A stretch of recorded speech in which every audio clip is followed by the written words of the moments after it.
وبث منهما رجالا كثيرا ونساء واتقوا الله الذي تساءلون به والأرحام إن الله كان عليكم رقيبا وقال تبارك وتعالى يا أيها الذين آمنوا اتقوا الله وقولوا قولا سديدا يصلح لكم أعمالكم ويغفر لكم ذنوبكم ومن يطع الله ورسوله فقد فاز فوزا عظيما فإن أحسن الكلام كلام الله وخير الهدي محمد صلى الله عليه وسلم وشر الأمور محدثاتها فإن كل محدثة بدعة وكل بدعة ضلالة وكل ضلالة في النار أما بعد اللهم آت نفوسنا تقواها وزكيها أنت خير من زكاها أنت وليها وأنت مولاها اللهم انفعنا بما علمتنا وعلمنا ما ينفعنا وزدنا علما.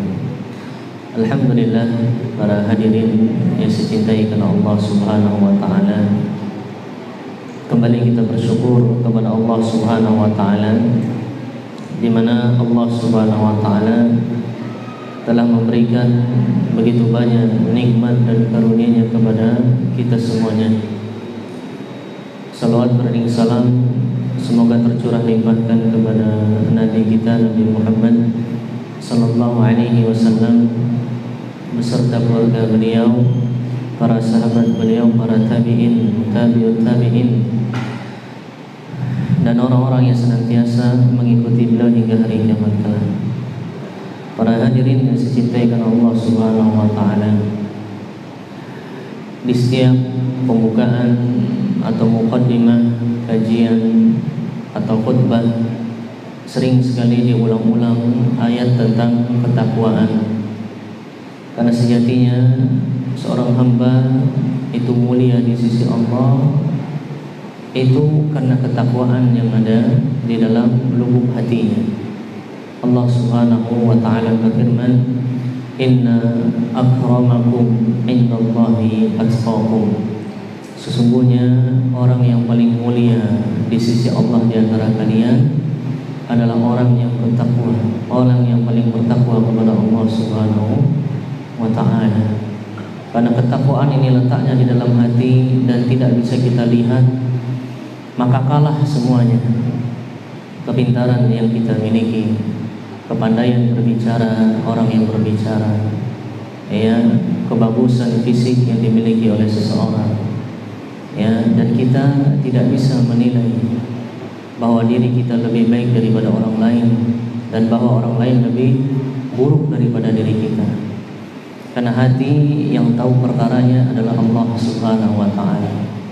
Bisa jadi orang yang tidak pintar, tapi ketika dia bertakwa kepada Allah, dia lebih baik di sisi Allah dibandingkan orang yang pintar, tapi dengan kepintarannya dia tidak begitu bertakwa kepada Allah Subhanahu wa ta'ala.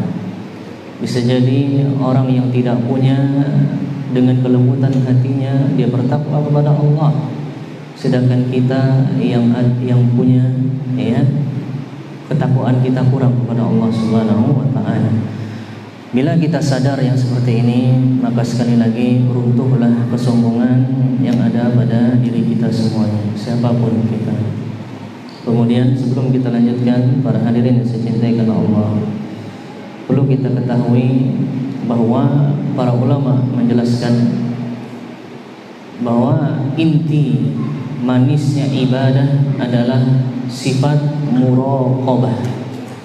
Inti dari manisnya ibadah adalah sifat muraqabah. Apa itu sifat muraqabah? Yaitu sifat merasa diawasi oleh Allah Subhanahu wa ta'ala. Sifat muraqabah adalah sifat dia merasa diawasi oleh Allah Subhanahu wa ta'ala. Nah, apabila seorang muslim memiliki sifat ini, maka dia akan menjadi seorang hamba yang paling mulia di sisi Allah Subhanahu wa ta'ala. Ketika dia ingin melihat yang haram, dia merasa diawasi oleh Allah dan dia ingat bahwasannya Allah Maha melihat. Dia pun tidak jadi melakukannya. Ketika dia ingin melangkahkan kakinya ke tempat maksiat, dia ingat Allah bahwasannya Allah Maha melihat, akhirnya tidak jadi dia lakukan. Ketika dia beribadah, dia sadar, dia betul-betul sadar bahwa dia sedang berhadapan dengan Rabbul Izzati wal Jalalah, berhadapan dengan Rabbul Alamin, Rabb pemilik segala alam. Ya, apabila tumbuh rasa ini dalam hati kita, maka akan semakin manis ya ibadah kita kepada Allah dan pendekatan kita kepada Allah Subhanahu wa taala. Para hadirin yang saya cintai karena Allah Subhanahu wa taala, kita lanjutkan pembahasan kita dari kitab Fiqhul Akhlaq, ya, pembahasan cara kita berakhlak dan bermuamalah kepada sesama kaum mukminin. Pembahasan terakhir yang kita bahas adalah pembahasan tentang boleh melakukan pembelaan ya terhadap kezaliman yang dilakukan oleh saudara mukmin kita yang lain. Boleh. Seandainya ada yang berbohong kepada kita dalam akad, boleh kita tuntut, tidak masalah. Ya, hatta misalnya adik beradik sendiri tidak masalah. Ya, tapi ingat ya, dengan catatan tidak boleh melampaui batas dari kezaliman yang dilakukan kepada kita. Ya, ini harus kita ulang-ulang. Seorang hamba dalam menghadapi kezaliman itu ada 3 kan kemarin. Yang pertama, orang yang membalas kezaliman dengan kebaikan. Inilah disebut dengan orang yang ihsan, orang yang berbuat muhsin. Dia membalas keburukan dengan kebaikan. Orang masami dia senyumin. Orang ngomongin dia yang buruk-buruk, kita ngomongkan dia yang baik-baik. Orang yang memaki-maki kita mendoakan dia. Dan ini kata Allah hanya dimiliki bagi orang-orang yang hatinya lapang lagi sabar.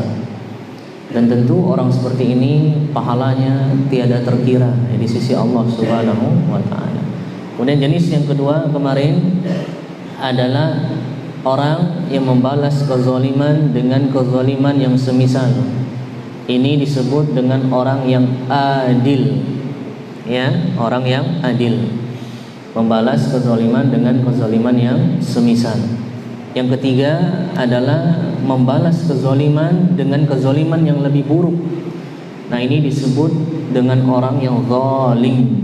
Karena hakikat zalim, ya, hakikat zalim adalah melampaui batas. Iblis dibilang makhluk yang zalim karena dia melampaui batas. Kesyirikan dibilang zalim karena dosa kesyirikan ini adalah perbuatan yang melampaui batas. Allah yang kasih rezeki, Allah yang kasih nikmat, Allah yang menghidupkan, Allah yang mematikan, tapi ternyata beribadah kepada Allah. Ini merupakan sifat yang melampaui batas. Nah, kemudian dijelaskan oleh penulis kemarin bahwa namanya hati kita ini manusia tetaplah manusiawi. Sebaik-baik apapun kita, ya, seberapa keras pun kita berusaha, namanya kita adalah manusia. Maka hati kita fitrahnya adalah fitrah manusiawi. Terkadang yang namanya hati, kata Syekh kemarin di sini, tidak mampu dia untuk membendung semua kezaliman yang dia dapatkan. Ada masa di mana dia ini akan mengeluh. Ada masa di mana dia ini tidak kuat lagi. Maka di sana, ya, beliau menjelaskan kemarin boleh kita melakukan perlawanan, ya, dengan ya kezaliman yang semisal yang kita dapatkan dari orang tersebut. Kita melakukan pembelaan, ya, ini tidak masalah. Ya, karena bagaimanapun kita adalah manusia biasa. Ya, contoh tiap hari ya kita jumpa dengan kawan kita ini. Kerjaannya setiap jumpa nih, wah, ya, habis kita dijelek-jelekkan, ya, habis kita, muamalah kita dihancur-hancurkan. Maka beliau menjelaskan ini merupakan hal yang manusiawi ketika kita tidak bisa tahan. Ya, maka oleh karena itu kata Syekh menjelaskan di sana muncul syariat yang bernama qisas di kehidupan dunia ini. Ya, orang yang bunuh dengan sengaja maka balasannya bunuh juga ya orang tersebut. Orang yang mencuri diberikan hukuman ya, dan seterusnya. Ya, ini menunjukkan bahwa Allah itu tahu. Ya, ini menunjukkan bahwa Allah itu tahu manusia dia tidak akan mampu untuk terus menerima kezaliman dan bersabar di atasnya.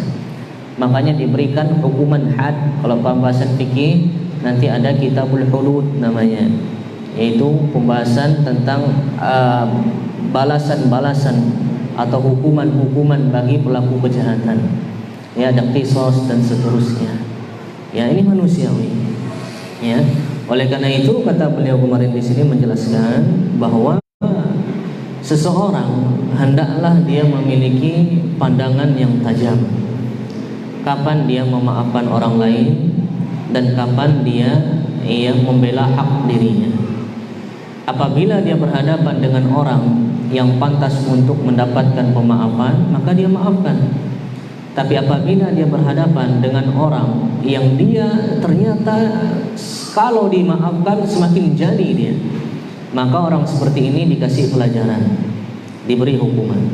Contoh, ada orang dia memang suka curi, terkenal suka curi, makin dimaafkan besoknya curi lagi, maka orang seperti ini ditangkap dan dikasih hukuman, dikasih pelajaran yang sesuai untuknya.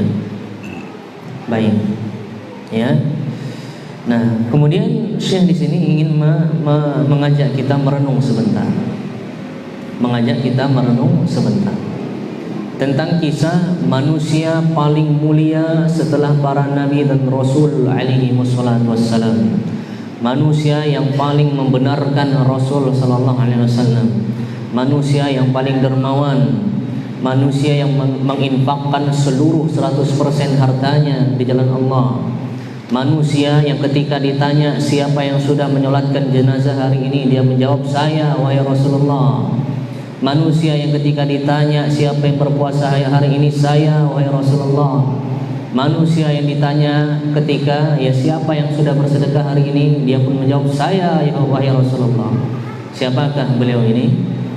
Abu Bakar As-Siddiq radhiyallahu anhu. Ya, semoga Allah kumpulkan bersama beliau dan Rasulullah sallallahu alaihi wasallam. Iya, di dalam sebuah kisah yang sudah ma'ruf tentang penghinaan dan berita bohong yang menimpa ibunda Aisyah radhiyallahu anha.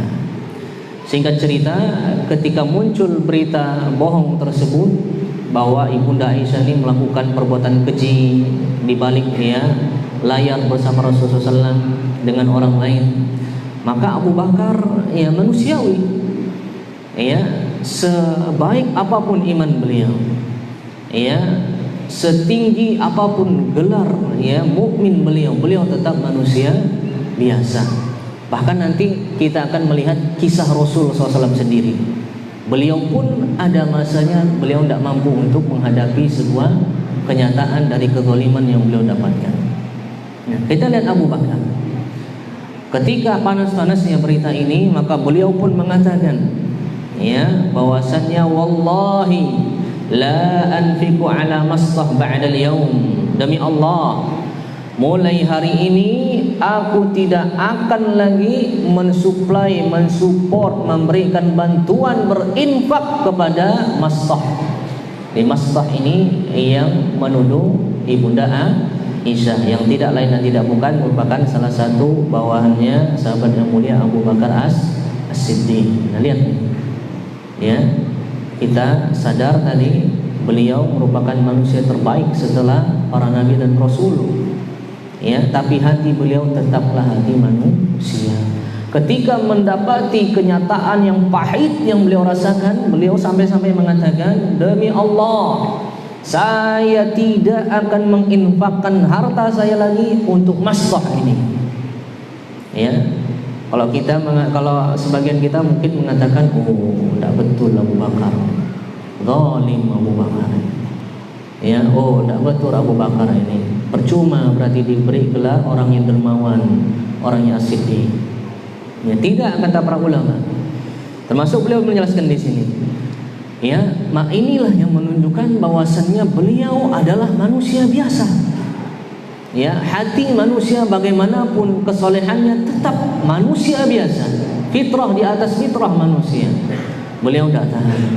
Ya, namun setelah itu turun ayat dari Allah untuk menegur sahabat yang mulia Abu Bakar As-Siddiq radhiyallahu anhu. Allah berfirman, "Wala ya'tali ulul fadli minkum was-sa'ah an yu'tu ulil qurba wal masakin wal muhajirin fi sabilillah."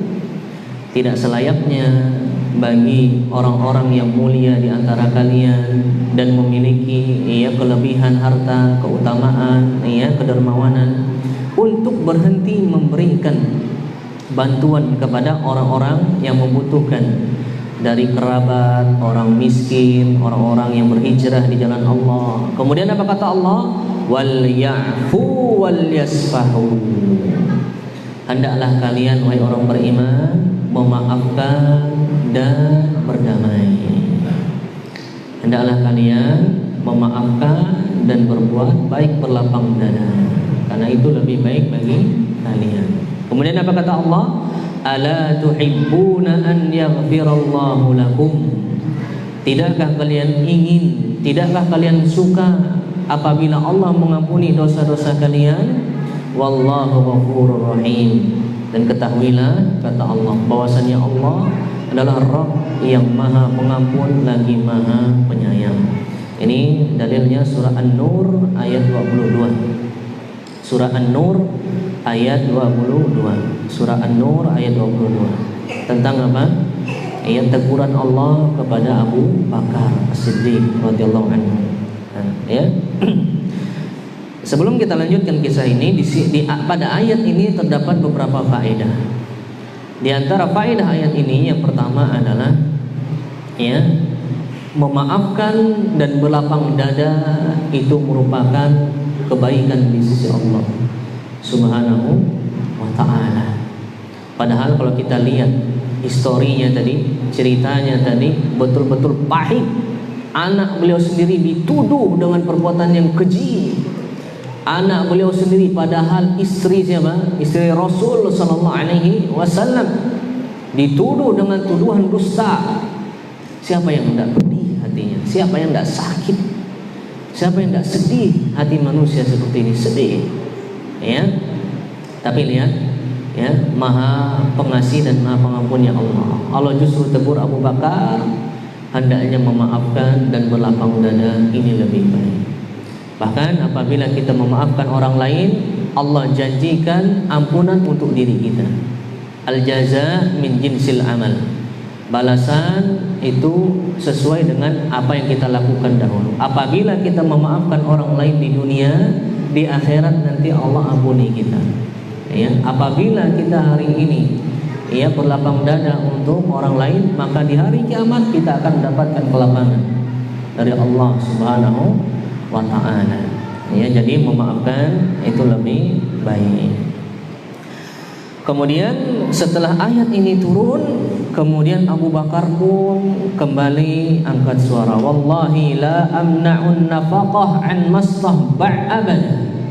Demi Allah, sekarang aku tidak akan menahan lagi pemberian nafkahku ini kepada mastah selamanya.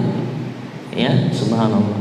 Beginilah ya, di antara faedah yang kita dapatkan dari ungkapan Abu Bakar ini, beginilah sikap seorang mukmin ketika dia mendengar atau mendapatkan ayat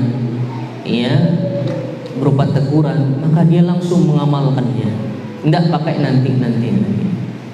Ya, makanya beliau sangat dibilang orang yang membenarkan agama ini, mendapatkan gelar As-Siddiq. Kenapa? Baru turun saja ayat, langsung beliau amalkan, langsung beliau benarkan, tidak pakai nanti lagi. Sedangkan kita ayat Al-Quran ini sudah turun 14 abad yang lalu.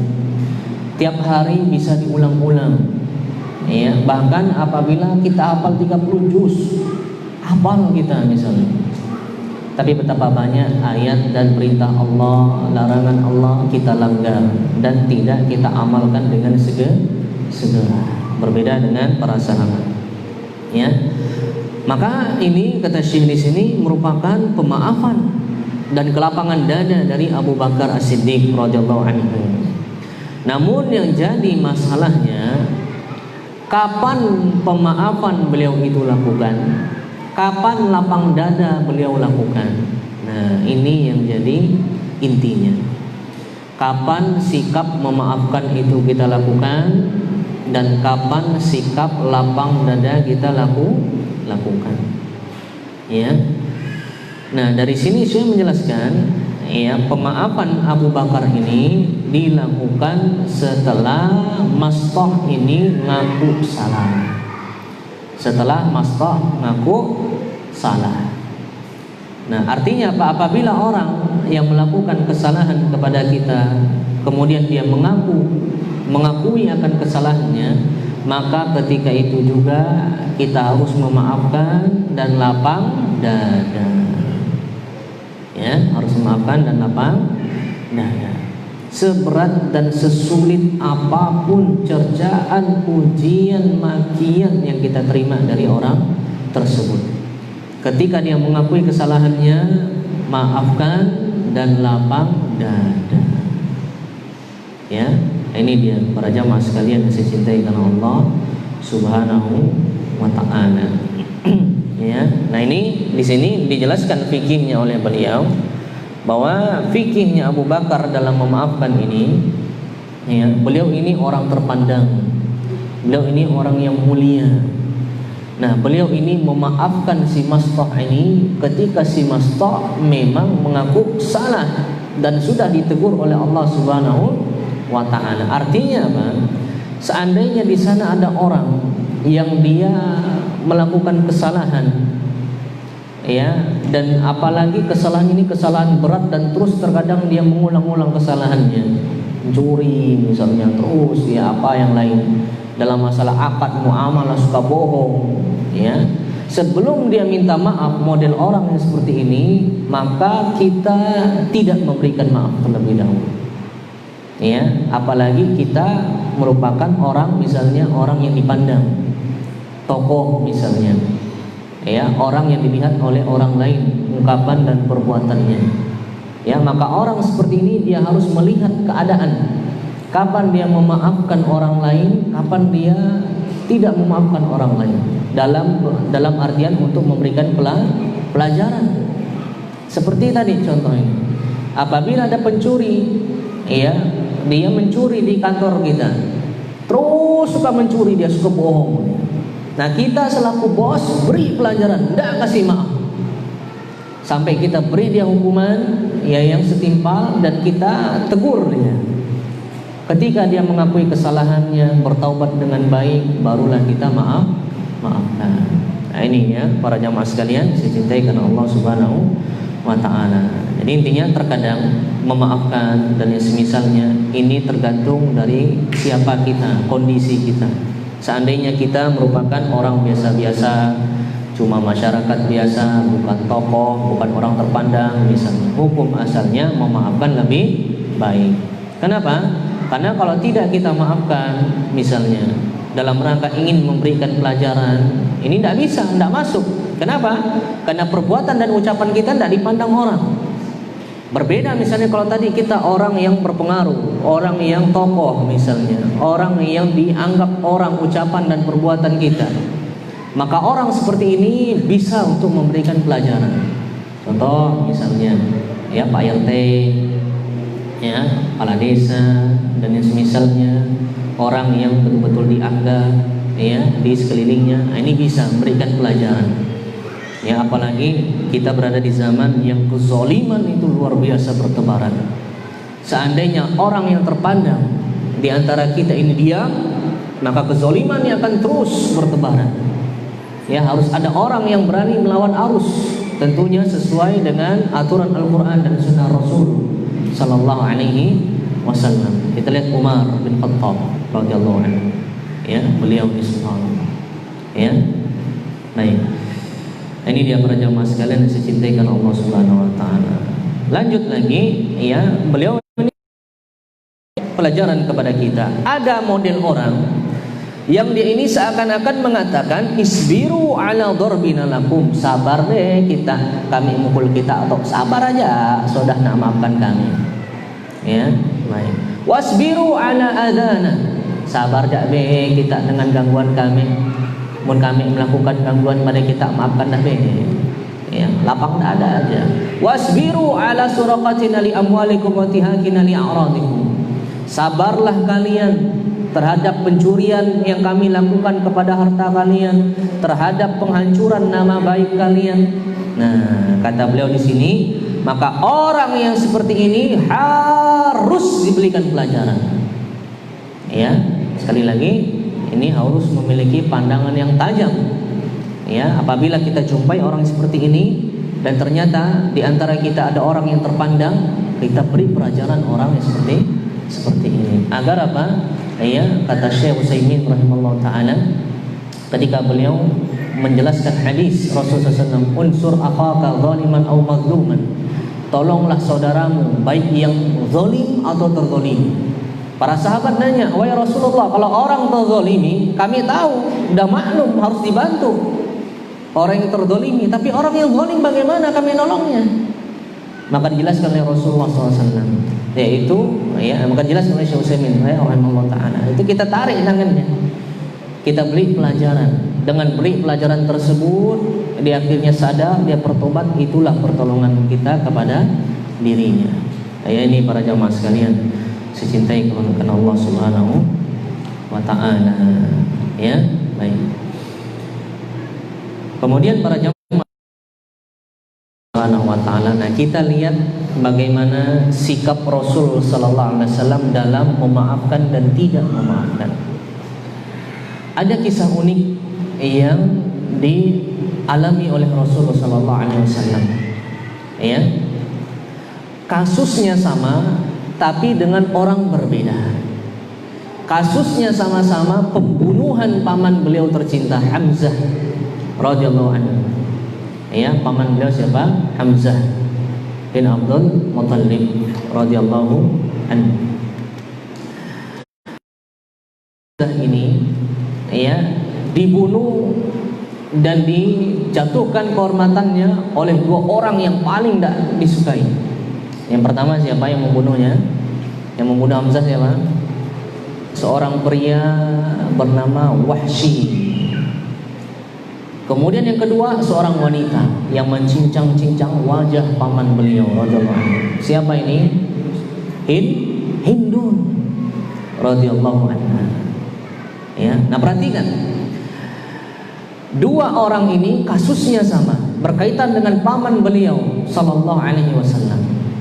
Namun sikap Rasul sallallahu alaihi wasallam berbeda terhadap kedua orang ini.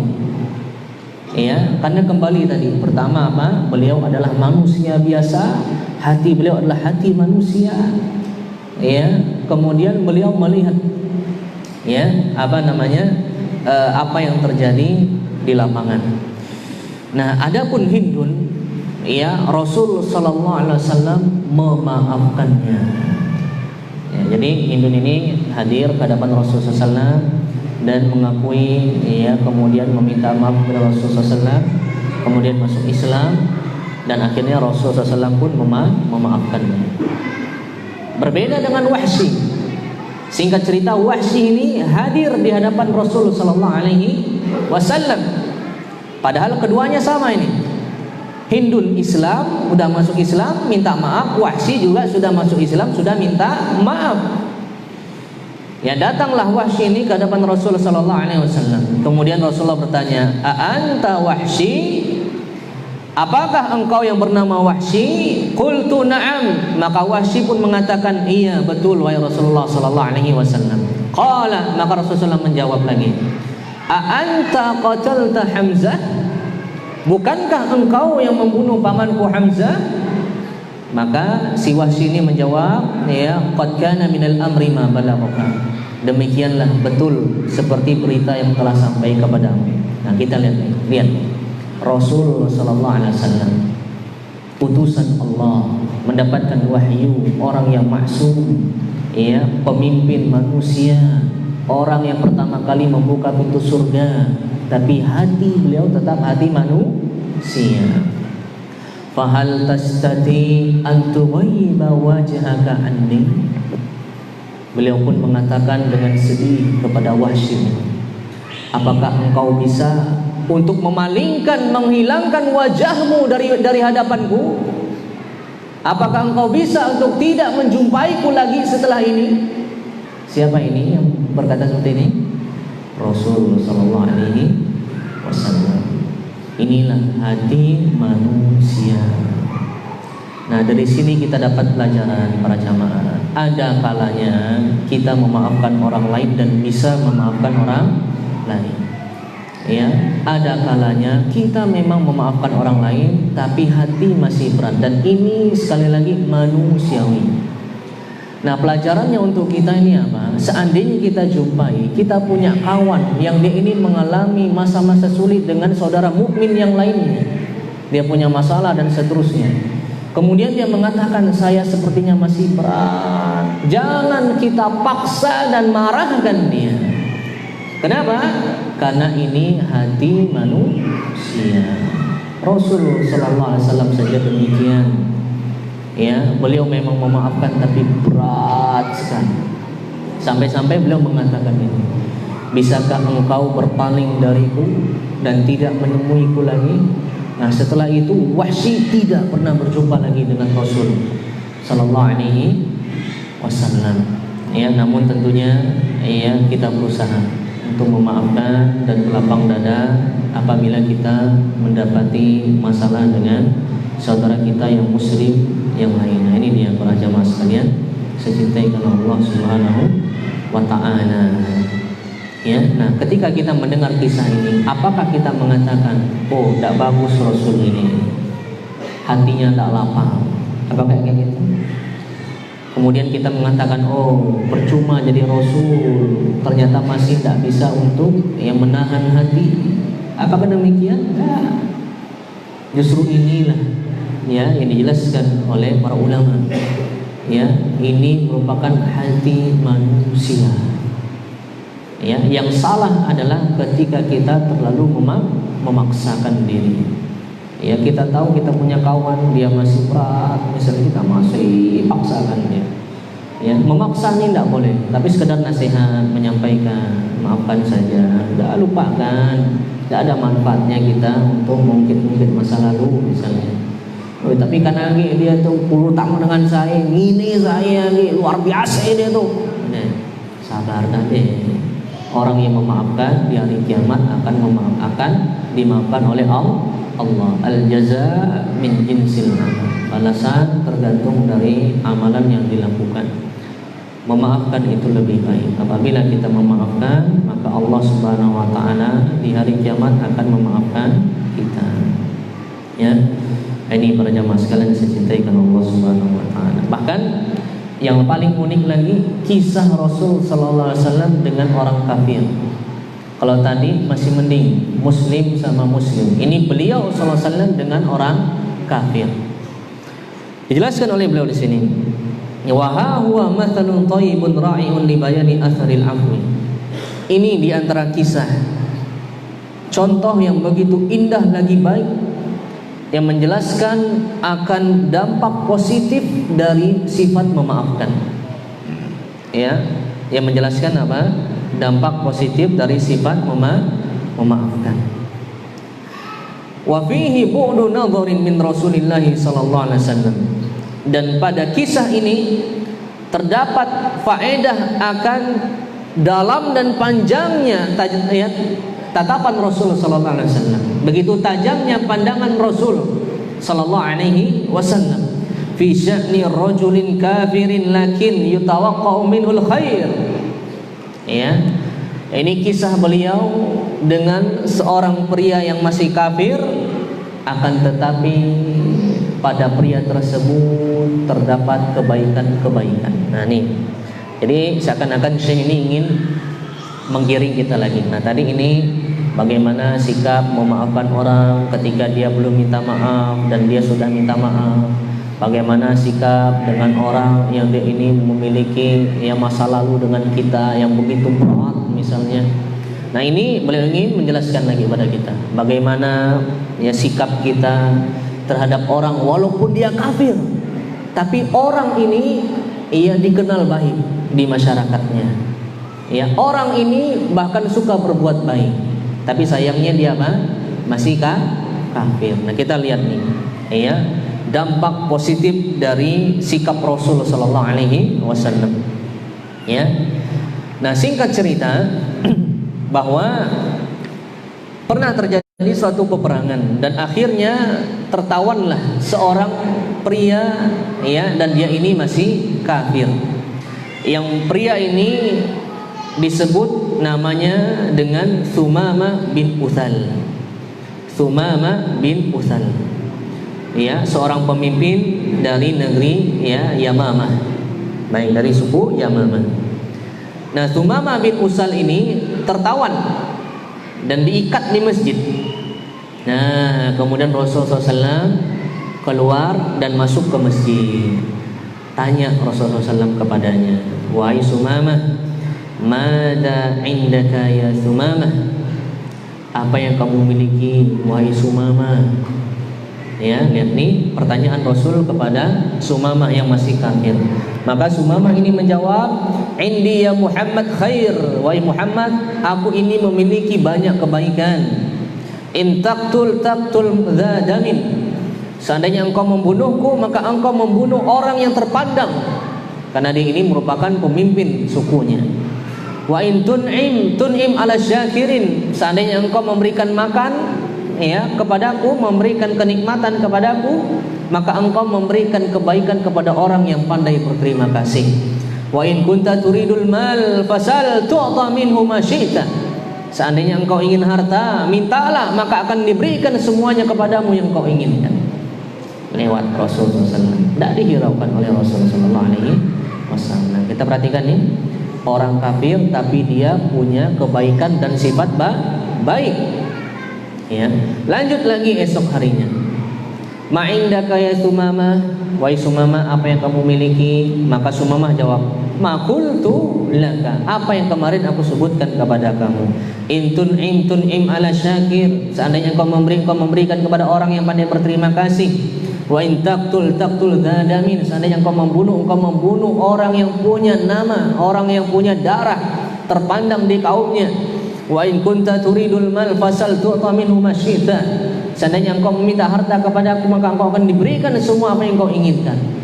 Balik lagi Rasulullah sallallahu alaihi wasallam, tidak dihiraukan lagi. Besok datang lagi, tanya lagi, apa yang kamu punya, jawab lagi seperti itu. Ya, nah sekitar 3 kali Rasulullah melakukan hal ini. Hari ini nanya, tidak dihiraukan. Besok datang lagi, nanya lagi, tidak dihiraukan sama Rasulullah. Tanya lagi, dijawab lagi, tidak dihiraukan. Artinya apa? Rasul ini ingin melihat reaksi dari Sumamah ini. Dia ini ingin masuk Islam atau tidak. Tapi melihat jawaban yang tidak anarkis. Berbeda dengan jawaban orang-orang kafir yang lain misalnya. Ya, memberontak, tidak mau, ya, bahkan membela agamanya, murtad di atas agamanya selain agama Islam, mati-matian. Ya, tapi tidak dengan Sumamah. Ya, kemudian Rasulullah SAW di hari-hari berikutnya setelah melakukan pertanyaan-pertanyaan ini, beliau mengatakan kepada para sahabatnya, atliqu Sumamah, tolong bebaskanlah Sumamah. Ya, Rasulullah SAW membebaskan siapa? Sumamah yang masih kafir. Artinya apa? Kalau sudah membebaskan, berarti Rasulullah memaafkan dah? Memaafkan dah? Memaafkan. Fantalaqa ila nakhlin qaribin minal masjid faghtasala. Kemudian Sumamah ini pergi ke batang kurma yang dekat dengan masjid, kemudian mandi di situ. Tsumma dakhala al-masjid. Kemudian dia masuk ke dalam masjid, faqala asyhadu an la ilaha illallah wa asyhadu anna Muhammadan abduhu wa rasuluh. Setelah dia mandi, dia masuk masjid, dia pun berkata kepada Rasul sallallahu alaihi wasallam, asyhadu an la ilaha illallah. Saya bersaksi bahwasanya tiada ilah yang hak, yang benar melainkan Allah, dan bahwasanya engkau wahai Muhammad adalah utusan Allah Subhanahu wa taala. Bergetar pada siapa? Lihat, ya, dampak positif dari memaafkan yang tepat sasarannya berbuah masuk Islam orang yang asalnya kafir. Kemudian selanjutnya kata Sumamah, ya Muhammad, wahai Muhammad, wallahi ma kana 'alal ardi wajhun abghadu ilayya min wajhika. Ketahuilah wahai Muhammad, demi Allah tidak ada wajah di muka bumi ini yang dahulu paling aku benci dibandingkan wajahmu. Bayangkan, ya. Kemudian dia mengatakan faqad asbaha wajhuka ahabbal wujuh kulliha ilayya. Maka hari ini wahai Muhammad, setelah melihat sikapmu kepadaku, aku dapati wajahmu adalah wajah manusia yang paling aku cintai saat ini. Subhanallah. Wallahi ma kana min dinin abghadu ilayya min dinik. Demi Allah, dahulu tidak ada agama yang paling aku benci dibandingkan agamamu ini. Fa asbaha dinuka ahabbad din kulliha ilayya. Maka hari ini agamamu menjadi agama yang paling aku cintai seluruhnya. Wallahi ma kana min baladin abghadu ilayya min baladik. Demi Allah wahai Muhammad, tidak ada kota dan negeri yang paling aku benci dahulu melainkan negerimu. Akan tetapi hari ini negerimu menjadi negeri yang paling aku cintai. Subhanallah. Ini dampak dari apa? Memaafkan dan berbuat baik. Sungguh benar firman Allah yang kemarin sering kita bawa. Wala tastawil hasanatu walas sayyi'ah idfa' billati hiya ahsan fa idzal ladzi bainaka wa bainahu adawatun ka'annahu waliyyun hamid. Tidaklah sama antara kebaikan dan keburukan. Balaslah keburukan dengan kebaikan, niscaya yang asalnya antara dirimu dan dirinya ada permusuhan bisa menjadi sahabat karib yang saling mencintai. Ya, dan ini telah dipraktekkan oleh siapa? Rasul sallallahu alaihi wasallam. Maka memaafkan lebih baik. Mudah-mudahan bermanfaat. Insyaallah kita lanjutkan pada kesempatan berikutnya dengan kisah-kisah yang menarik. Ya, selanjutnya adalah pembahasan tentang Rasul pernah berdoa kebaikan untuk suatu kaum dan di satu sisi pernah juga mendoakan keburukan kepada suatu kaum. Kita lihat bagaimana sikap Rasul sallallahu alaihi wasallam. Subhanakallahumma bihamdika asyhadu an la ilaha illa anta astaghfiruka wa atubu ilaik. Assalamualaikum warahmatullahi wabarakatuh.